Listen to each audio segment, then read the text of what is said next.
Sound Radio.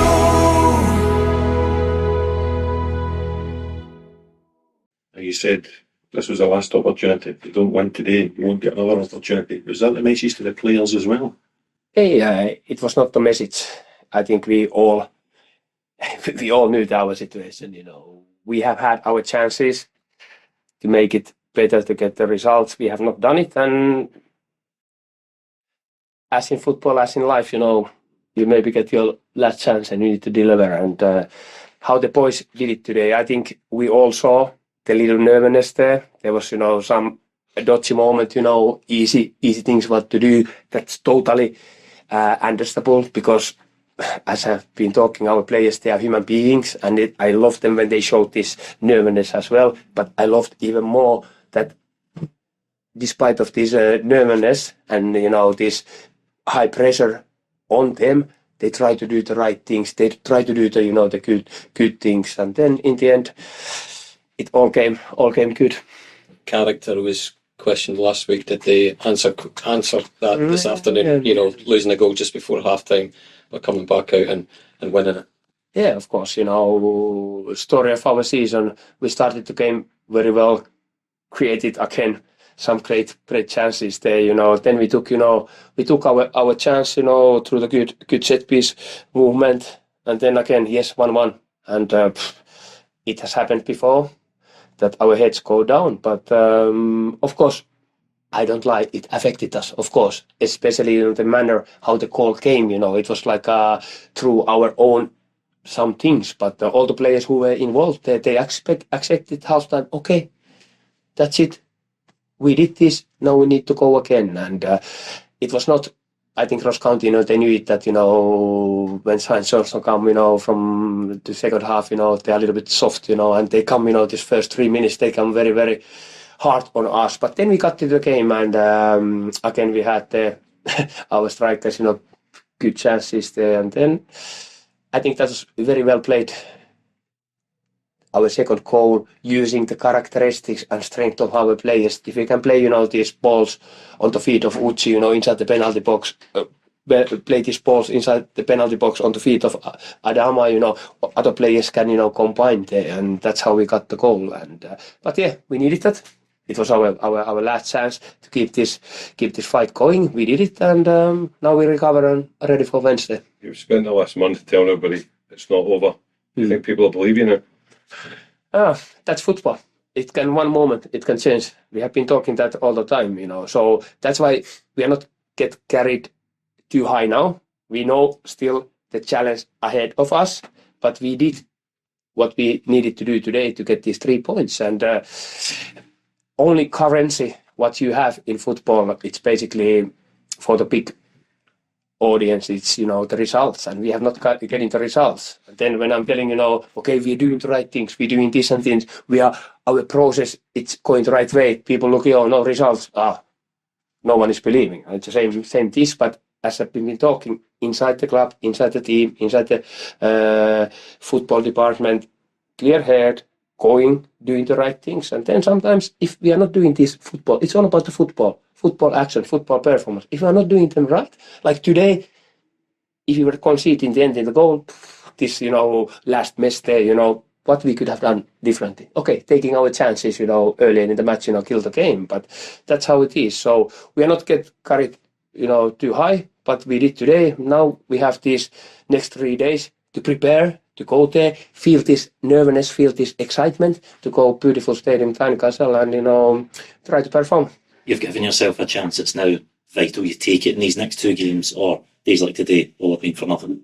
Yeah, of course. And it has been, earlier, there. But football is crazy. It's again, yes, we got this. We get, if you want to call this cliche of the confidence, but at the same time, we know it as well. We need to do it again on Wednesday. We need to do all these little things right. We need to have this same football togetherness on the field, that we really go and doing the things for our team, and then it's possible. But yes, again, Wednesday's our second last chance. How you call it, I don't know.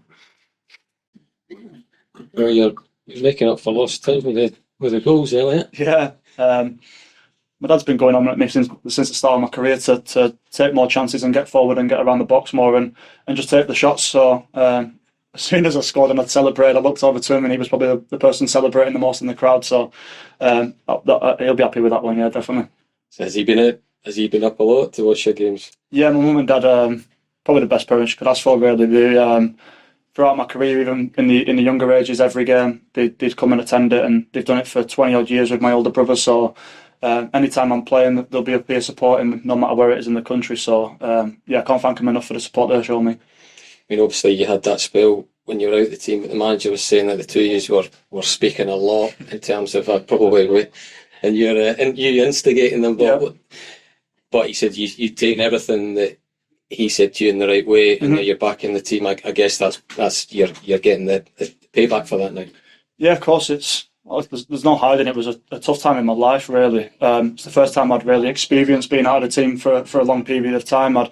Throughout my career, I'd only ever probably missed 2 games back to back, and I'd always kind of been a main part of a team that I played in. So to find myself out of the team, I think it was for 8 games and not play a single minute, it was really tough. Not just for me, for my family. I've dragged my fiance and my 2 kids up here, so for them to kind of be up here and be away from family and stuff like that, but not having the chance to come and watch me at games because obviously I wasn't playing, it was really tough for the family. But yeah, I just the only way I knew to kind of get back in the team was to put my head down and work harder than I ever have done before, and feel as though I'm reaping the rewards of that now. I'm in the best physical state I've ever been in my career by a country mile, and that's thankfully showing on the pitch in terms of adding goals and assists. So really proud of myself. So do you think, as much as you were hating at the time and it was probably sort of tough love type thing, are you actually reaping the benefits of it in terms of the player you are now coming back in the team? Of course, I obviously didn't agree with it. I felt as though there was a lot that I could bring to the team and I could contribute, but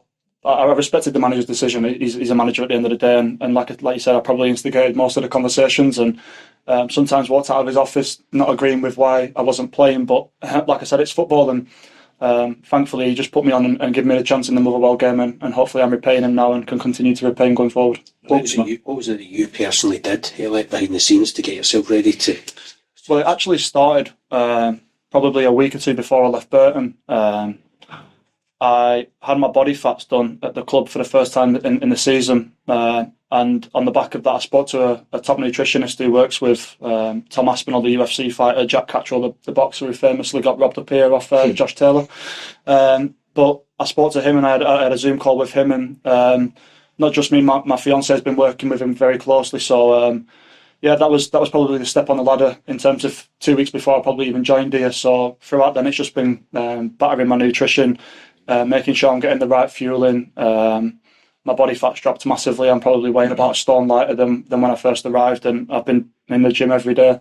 So like I say, I feel as though I'm at my peak physically. It's a shame that the season's probably going to be ending in, hopefully for us, 2 or 3 weeks' time, because I'd just like to continue going and stay in the shape. So that's up to me in the off season to not let things slide and go back in pre-season in the best shape I can do, like I am at the minute.